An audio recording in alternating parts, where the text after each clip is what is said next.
Hello there! Today I want to introduce a very special woman to you.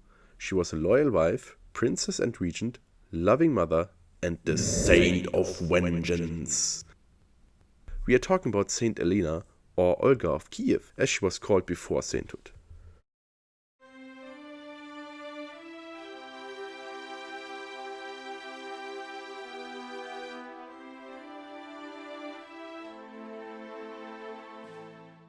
Olga was part of the Varangian people, settlers from Sweden that started inhabiting the lands between the Dnipro and Volga rivers. Most famously, the Varangians also formed the imperial guard of the Byzantine Empire. But they were more than just warriors. They were traders, crafters, and city builders. Their presence created vital new trade routes between Scandinavia and the Mediterranean. Their artisans created wonderful woven textiles and carved amber into jewelry. But most importantly, they founded several cities. Among them were Novgorod, which the Varangians called Holmgard, and potentially Kyiv. Potentially for the latter, since it's not quite clear if it was a Varangian or Slavic foundation. Speaking of which, the Varangians were of course not the first people to live in this area. Many Slavic tribes had already inhabited these lands and were subjugated by the Varangian invaders. However, over time, both people groups mixed, and from this, the Rus were born. This blend of Scandinavian and Slavic culture created a unique people. The ruling class, especially in the early days, were however mostly of Varangian origin. Most notable was Rurik, who became ruler of Novgorod in 862 CE and founded the Rurikid dynasty, which would cement the princes of the Rus as the authority in the region. Rurik was followed by his relative Oleg the Wise, who in turn took control of Kyiv, finally creating the Kievan Rus, a large and wealthy state that would be a rival and occasional ally to the Byzantine Empire to the south. Olga was born in this realm and eventually rose in the status as she married Ihor, the son of Rurik, who had become the prince of the Kievan Rus. Both had a son together, Sviatoslav, the Brave as he would later be called. Now Ihor was a man of action. He spent a lot of time with his army defeating enemies and collecting tribute. On one such mission he ventured into the lands of the Drevlian tribe to collect tribute. He got what he wanted and sent most of his army home, only to realize that he actually would like to have even more money. So he turned around with a small retinue of men and tried to press more money out of the Drevlians. They however didn't fear him as much as he hoped, as he would soon find out. Instead of paying, they took him prisoner and then made sure Ihor had a long and painful way to the afterlife. When Olga learned of this, she immediately hatched a plan for revenge. First, a Drevlian delegation arrived that demanded she married the leader of their tribe, Prince Mal. She had the delegation buried alive in the boat they came on, and then feigned ignorance of their fate. Anything could have happened to them on the way.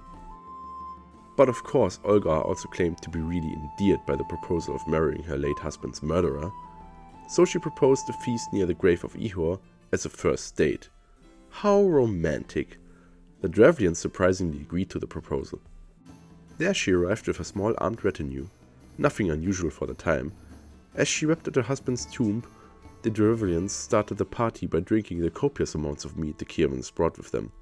Once sufficiently drunk, they were unable to fight back as Olga had her men take them out.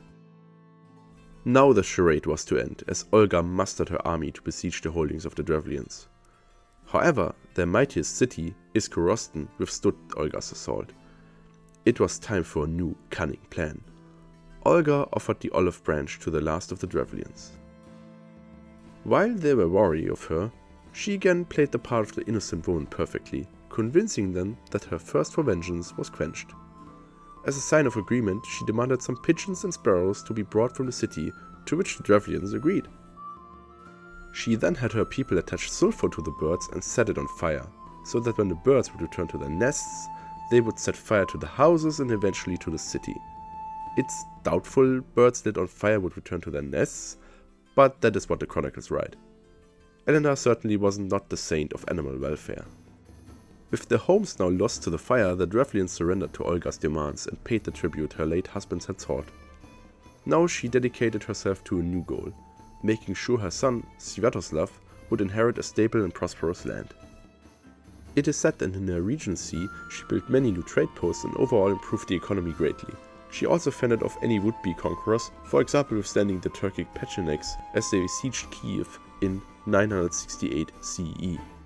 Being a shrewd woman, Olga, however, knew that the best way to keep her principality safe was a strong ally. She looked south towards the Byzantine Empire.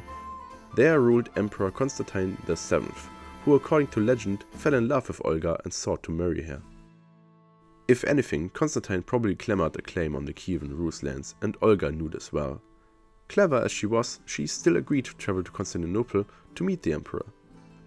There she was asked to convert to Christianity, which she agreed to, on one condition. Constantine had to become her godfather. The emperor willingly agreed, and thus Olga was baptized. Now that she was Christian, there was nothing hindering a marriage between the two anymore. Except that Olga successfully argued that Constantine was now her father, and a good Christian can't marry one of their own parents.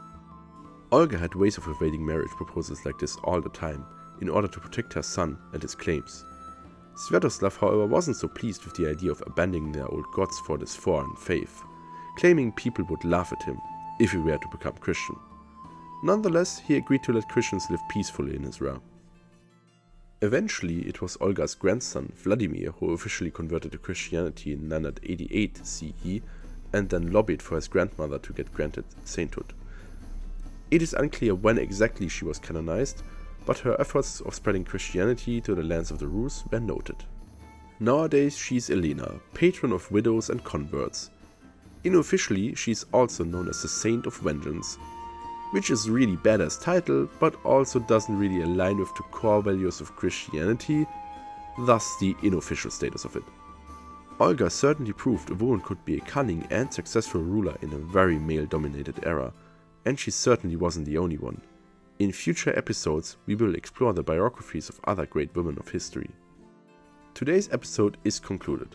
I promise no animals were harmed in the making of this episode, but I can't speak for Olga. Once again, thank you to my wonderful artist and to you viewers. Consider leaving a like, a comment and subscribe if you haven't already.